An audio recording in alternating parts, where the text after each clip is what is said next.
Hello everyone, আসসালামু আলাইকুম। সকলকে all job news and education চ্যানেলে স্বাগত জানাই। চলে আসলাম নতুন একটি ভিডিও নিয়ে। ভিডিও শুরুর প্রথমে বলে রাখি, যারা আমার চ্যানেলে নতুন দয়া করে আমার চ্যানেলটি সাবস্ক্রাইব করে দিতে ভুলবেন না। যারা ইতিমধ্যে দিয়েছেন তাদেরকে জানিয়ে অসংখ্য ধন্যবাদ।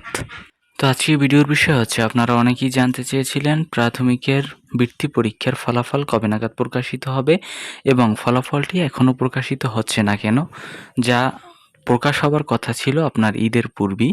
তো এর পিছনে কারণগুলো আজকে উল্লেখ করা হবে। এখানে বলা হয়েছে ফল প্রকাশের কাজ শেষ পর্যায়ে রয়েছে, ফলাফলের যে কোনো ত্রুটি না থাকে সেজন্য সার্বিক বিষয়গুলো অধিকতর যাচাই বাছাই করা হচ্ছে।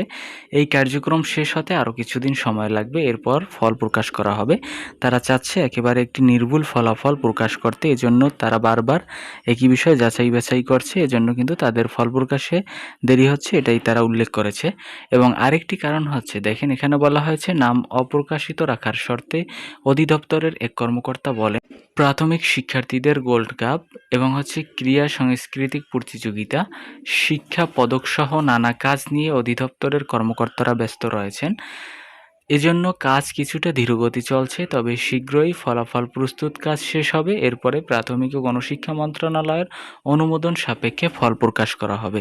দেখেন, ফলাফল প্রস্তুত হয়ে গেলেই যে তারা প্রকাশ করতে পারবে ব্যাপারটা এমন না, এটা কিন্তু অনুমোদনের ব্যাপার রয়েছে, অনুমোদন করতেও কিছুদিন সময় লাগে।